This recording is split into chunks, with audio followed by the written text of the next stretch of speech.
After narrowly missing out on the Premier League title last season, Arsenal have only got a few positions that they need to strengthen. So today we're going to take a look at 5 players that Arsenal could sign to bridge the gap to Manchester City. Get into the comments below. Which signing do you think Arsenal should make? What's the priority position? Anyway, let's get this party started.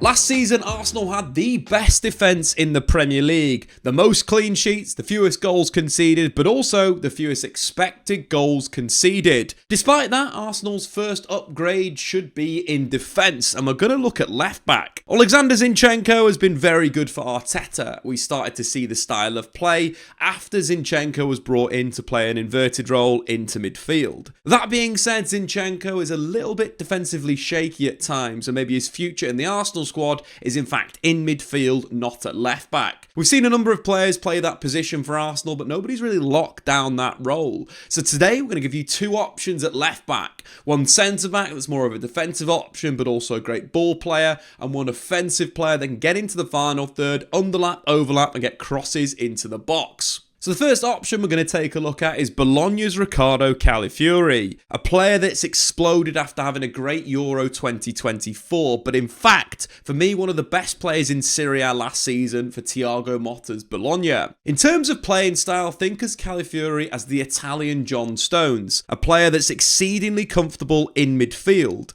that can operate either as a ball option into feet, but more importantly, running off the ball, overloading the opposition. For Bologna, he did that from centre-back and was seen as a libero in Italy. But first, before we dive into a bit of statistics and some more information, what is a libero? Franz Beckenbauer was the libero. Beckenbauer would cover the space in behind the defence when his team didn't have the ball. But in possession, Beckenbauer's role as a libero would see him join the midfield and play make from deep. The libero has largely fallen out of the modern game, with duties split between sweeper keepers, who cover the space in behind the defence, and deep line playmakers, who will drop in to collect the ball off the centre-backs and orchestrate attacks from there. However, Pep Guardiola started to modernise the libero, using John Stones to advance into midfield alongside Rodri, whilst 2 inverted fullbacks create a back 3 in possession. At times, this role sees Stones take up more advanced positions than Rodri, as the England international looks to operate as a passing option in between the lines.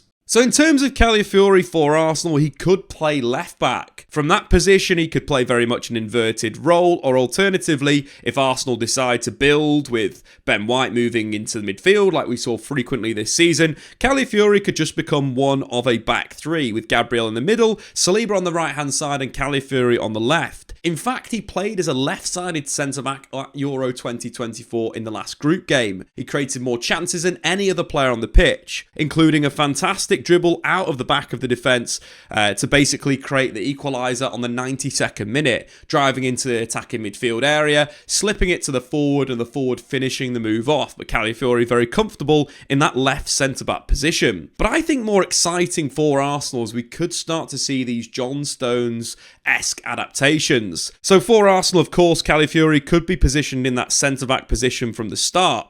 Maybe playing a Gabriel or a Kivor at left back. Again, that's kind of independent of the point we're making right now. What Calafiori likes to do is move into that midfield area. For Bologna, if the ball is from, at one of the fullbacks, in terms of them cutting inside with the ball, what you'll tend to see is one of the centre-backs on the other side, let's say Ben White's driven in with the ball, the centre-back will move into midfield. What this can create for Arsenal is that same attacking structure that we just saw previously, but instead of it being a fullback inverting, it is a centre-back operating as a libero higher up the pitch. Calafiori is more than adept at playing this role. For Bologna, not only would he be an option with the ball into feet to play his passes and so forth, but he also moved off the ball really well, overloading the opposition. One of the key things that Arsenal are going to have to do again this season is beat low blocks. One way of doing that is throwing another body into the attacking line and basically creating a 3-1-6 structure to overload the opposition not only in attacking midfield, but also on their back line, stretching them with width. We've frequently seen over the Euros teams do really well building with a 3-1 structure. Think Germany or Spain. They've done it by building out from the back and then playing through. And Calafiori could be that option. He's a really good player off the ball, makes good runs into space. But in that attacking area, he doesn't score many goals, but he's more a distraction. So what that means for Arsenal is the likes of Declan Rice, Martin Odegaard and Kai Havertz, the nominal kind of 3 central players,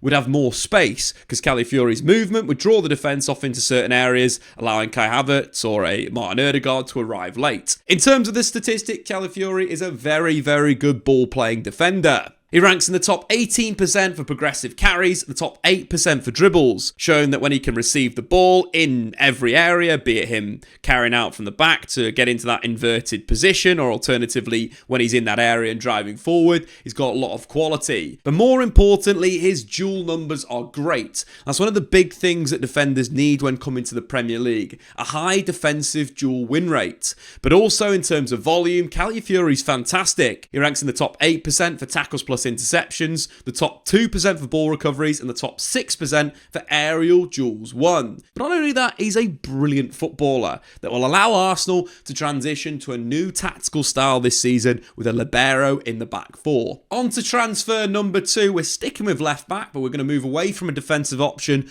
and look at an offensive option, and that is Miguel Gutierrez from Girona. Miguel Gutierrez is an attacking inverted wing-back. Defensively, Gutierrez could still improve as he does get beaten in the dribble. However, his impressive recovery pace makes him a difficult opponent to beat. This speed not only allows him to get forward and support attacks, but it also allows him to quickly get back into shape if possession is lost. A very clean technician, Gutierrez thrives in Girona's possession-based style. He's able to frequently showcase his ability to contribute in the build-up by inverting into midfield and receiving under pressure. Something that's becoming a top priority for modern fullbacks. But Gutierrez is at his best in the final third, where he can support attacks from the inside left position with underlapping runs or overlapping the winger cutting in, alternatively holding the width if the winger is inside. From these positions, Gutierrez has good delivery from crosses and can pick out teammates with well-measured passes. In fact, Gutierrez has been directly involved in 9 goals in the Liga last season, the most amongst defenders. Miguel Gutierrez would be a natural evolution to Zinchenko. Not only could he invert into midfield if necessary, pushing the number 8 further up, getting on the ball in those deep areas, but also would provide a threat in the inside left channel. That's a position that he takes up frequently for Girona. That not only allows, easy balls and easy access to the winger ahead, of course for Arsenal could be Martinelli or Leandro Trossard, but he's a good option on the inside. Not only does he make really good runs off the ball, a number of his assists this season have come from him making that move from the inside left channel and then being fed by a winger before getting a cross into the box, but also he can go on the outside if the winger decides to cut inside, as we've seen frequently with Arsenal with either Trossard or a Martinelli. Gutierrez has got that tactical awareness to know that he needs to provide the outlet on the outside. His last assist of the season, which came against Granada, was exactly that. The winger cutting in from the left wing, Gutierrez spotting a moment to provide the overlap, getting shipped the ball and then sliding it across for the striker to score. Gutierrez is more attacking than Zinchenko, and the stats really reflect that. Not only did he get 7 assists in La Liga, which was more than any Arsenal defender managed, but diving a little bit deeper, he ranks in the top 4% for through balls, again giving him a really good option for Arsenal, sitting in that inside left channel and actually finding the winger, making a run from out to in inside. But also we're looking at expected assists in the top 10% of fullbacks, passing to the penalty area, top 10% of fullbacks, and he's also got a good range of passing, completing 66% of his long passes in La Liga last season, showing that he's got the ability to not only play short, but also be able to switch the play, switch the point of attack. And that could be really beneficial to Bukayo Saka. If Gutierrez can find that switch, isolate Saka 1v1, we all know the danger that the England international can provide the opposition. But Gutierrez is that natural evolution of Zinchenko. At 22 years old, got a lot of potential, a lot of future minutes for Arsenal, but on top of that, ex-Real Madrid, came through a very, very good academy, technically very, very strong. He's a player that fires passes in to get them completed, allowing them to maintain tempo in the final third. And it's something that Arsenal could really benefit. A player that's a little bit faster on the ball than Zinchenko, but also offensively a little bit more attacking in terms of those underlapping runs. A real trademark of Gutierrez's game. In Declan Rice and Martin Odegaard, Arsenal got two of the best central midfielders in the Premier League, but they need a partner. Arsenal very much are in a similar position to Liverpool in the 2017-18 season, where their team was good, their first 11 was decent, but improvements could really take them to a new level. Liverpool went out in January and signed Virgil van Dijk, and then they bought Alisson the following summer transfer window. Two positions that massively improved their squad in terms of goal difference and the ability to go on and challenge Man City for the Premier League title. Arsenal, of course, are closer to Manchester City right now, so only need one or two players to take them to title challenges. And one of these positions is defensive midfield. Arsenal should break the bank for Bruno Guimaraes. I'm going to say it right now, if Arsenal were to sign the Brazilian central midfielder, they would win the Premier League. Of course, Bruno Guimaraes' release clause expired on July the 1st, and it was around 100 million quid. So Arsenal would have to spend even more than that 100 million to take him away from Newcastle right now. What Arsenal would get from Bruno Guimaraes is a tenacious, aggressive defender that not only can win the ball back for his team, but when he gets on the ball, he makes things happen. He's got that ability to carry through pressure that allows him to break the opposition's first lines. This is something that Arsenal don't really have in their squad right now, a dribbler in central midfield from that base position. Not only that, Bruno Guimaraes can dictate the play from that number 6 position, dropping the ball to left back to right back, waiting for the opponent's shape to move before playing that penetrative pass in between the lines for a forward player. But more importantly, in the final third, Bruno Guimaraes is one of the best players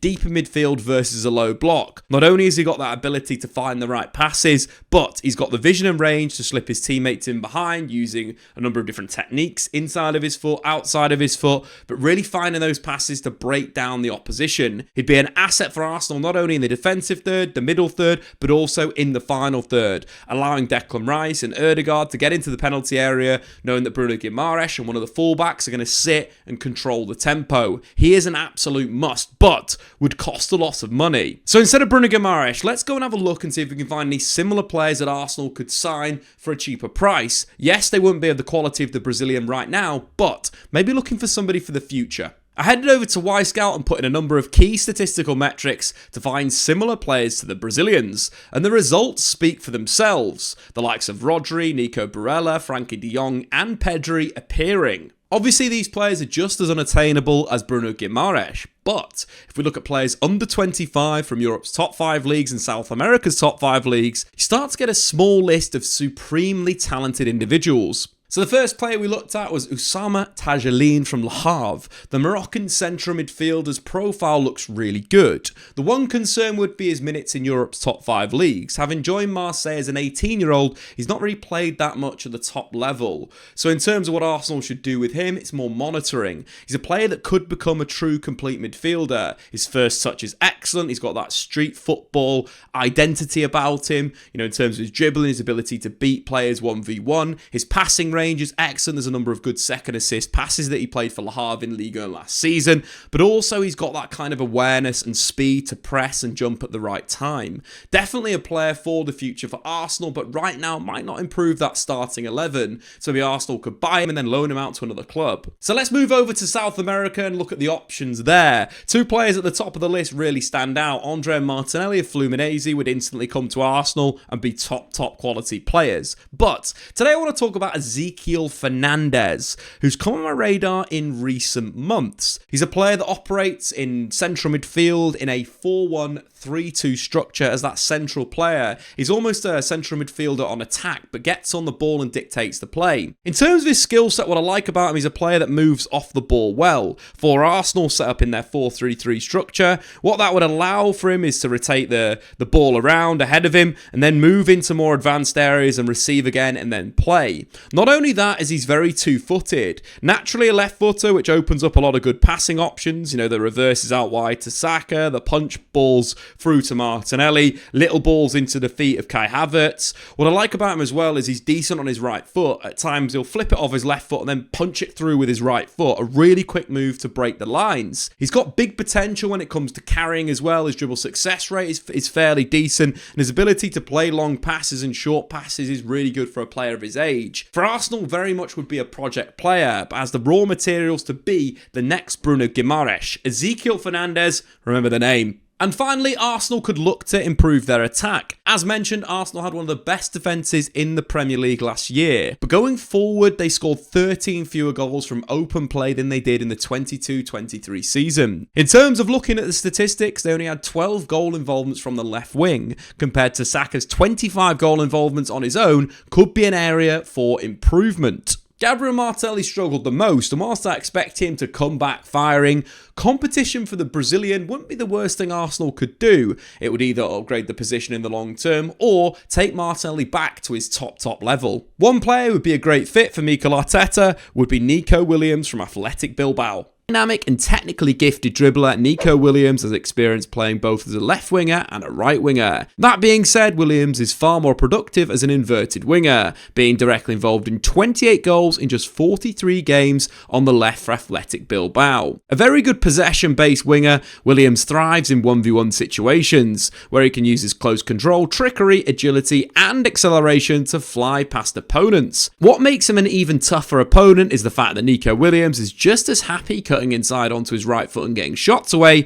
as he is going on the outside and getting his head up to create for teammates. A very creative wide player, Williams registered more assists, follow and carry than any other player in La Liga last season. What's more is Nico Williams isn't wasteful, and if he finds himself with nothing on, or if the opposition have doubled up on him, he's more than happy to pass and recycle the ball to maintain possession for his team. Nico Williams would not only provide cover and depth for Martinelli, but also for Saka. He could do a job on the right hand side as well, giving Arsenal two natural wingers to play either side. When coming up against low blocks, Arsenal need to find different ways of breaking them down, and having a natural right footer on one side, a natural left footer on the other side, can allow Arsenal to do that. The other thing with Williams is he really fits the kind of tactical model of what Arsenal want from their wingers. They want them to stay high and wide and be progressive options into feet. Saka's statistics are the best in Europe from last season in terms of progressive passes received, but good news for Lamal, he ranked 3rd in La Liga last season behind Vinicius Jr. and Yamal, meaning that not only can he receive in those high areas, he's got the tactical discipline to hold those flanks.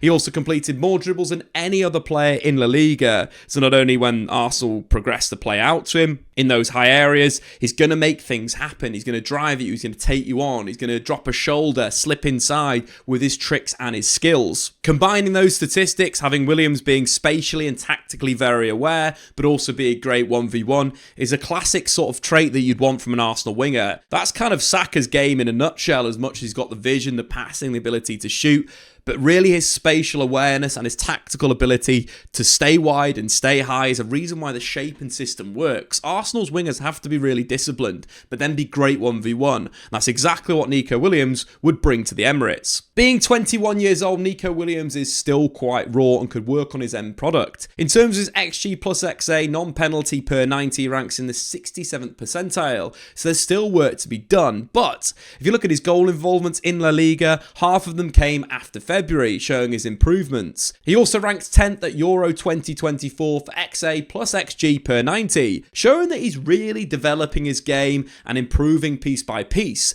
Arteta has done absolute wonders with Saka and Martinelli in terms of turning them into top performing, producing wingers, and that's exactly what could happen for Nico Williams. But not only that, Nico Williams has a release clause of 58 million euros, which Arsenal could spend to acquire another top quality winger, giving them a roster of 4 wingers that could do the damage against any Premier League sides. Alternatively, Arsenal could sign a goal-scoring number 9 who would have a different profile to the reborn Kai Havertz. As a striker, Kai Havertz was directly involved in a goal every 74 minutes. In fact, Arsenal won all but one of the games that Kai Havertz started as a centre-forward, and that was away at the Etihad in a 0-0 draw. So perhaps Arsenal don't even need a premium striker, but if they are looking for the best in Europe right now, the best in class, Victor Gyökeres is an absolute tap-in. Victor Gyökeres is almost a complete forward. He's got the physicality of a target man and can hold off most defenders. He's got the passing and technical ability to link with teammates. He's got the speed and movement of an advanced forward and frequently makes runs into the channels. And he's a serious threat in aerial duels. Whilst Gyökeres does drop off the line to link the play in possession, he's far more dangerous when he's able to threaten the backline with runs in behind. Not only does he have the speed to run away from defenders, but he can finish very well off both feet. What's more more is that Gyökeres frequently provides an outball with his runs into the channels. Even if he's pushed into the wide areas, Gyökeres is a good dribbler who can create for his teammates. In fact, only one player had more carries that ended in goals in Liga Portugal this season than Victor Gyökeres. As a complete forward, Victor Gyökeres would hold the height and the depth of the team, allowing other players potentially to drop off and receive a little bit deeper. Usually Arsenal only have around 2 real players making consistent runs in behind the 2 wide players on either flank. What Victor Gyökeres would allow Arsenal to do was have another player spinning in behind, not only spinning directly in behind but hitting the channels as well, but also dropping off and being an option into feet. Victor Gyökeres received 355 progressive passes last season. That in fact would rank him number 1 in Europe's top 5 leagues for strikers if it was comparable to the Portuguese league. Gyökeres not only would provide the height, the depth, but that ability to spin in behind. Something that we see Kai Havertz do at times, but you'd say Havertz is probably more of a link player than a player that's going to consistently trouble the opposition with movement in behind. Victor Gyökeres is very different to that. One of the unique side of Victor Gyökeres' game, the reason why he gets so many assists, is he can operate as a winger when balls are played into the channels. Gyökeres likes driving out wide. He likes taking the opponent into an area that they don't want to defend. What that means for his teammates is that they can now crash the box. We're talking Bukayo Saka and Gabriel Martinelli. And that in fact can have a really positive impact on Martinelli, Gyökeres' creativity and ability to create as a winger. In fact, 80% of Martinelli's 20 goals from open play have been scored within the width of the 6-yard box, meaning that Gyökeres can drive wide, become the nominal winger, Martinelli can attack that penalty area and get back to the form that saw him be Arsenal's top scorer last season in the Premier League. Being directly involved in 58 goals in 50 games last season, the most of any player in Europe's top 7 leagues, Victor Gyökeres is well worth the £100 million release clause. You've also got to take into consideration that Gyökeres has played in England in the Championship and absolutely crushed it. And looking at the list of the top 10 players in terms of non-penalty goals last season, 4 of the 10 have come up from the Championship and their form has translated to scoring goals in the Premier League. Victor Gyökeres would be the perfect signing for Arsenal, a very complete centre forward, and like if they were to sign Bruno Guimaraes, would mean they'd win the Premier League title next season. So the 5 signings that Arsenal should make this summer, starting in defence, Riccardo Calafiori from Bologna, the Italian John Stones with the ability to move into midfield and change Arsenal's build-up. Miguel Gutierrez will provide an attacking option from the inside left channel. His ability to make underlaps and create or overlaps and create would add real difference to Arsenal's attacking structure. Bruno Guimaraes in defence and midfield is a complete midfielder, can dribble, dictate the play and break down low blocks. Moving into the attacking side, Nico Williams has not only started for Athletic Bilbao over the last 12 months, but has been brilliant for Spain at Euro 2024, giving Arsenal something different in the final third. And finally, Victor Gyökeres, the central striker, complete forward that was directly involved in 50 goals in 58 games. That sums it up. 5 players that Arsenal should sign. Get into the comments below which 5 players do you feel Arsenal should sign so they win the Premier League next season. I've been Statman Dave. Like the video, subscribe if you're new, and we'll see you later. Thanks for watching. If you've enjoyed this video, why not check out some more content on the Statman Dave YouTube channel.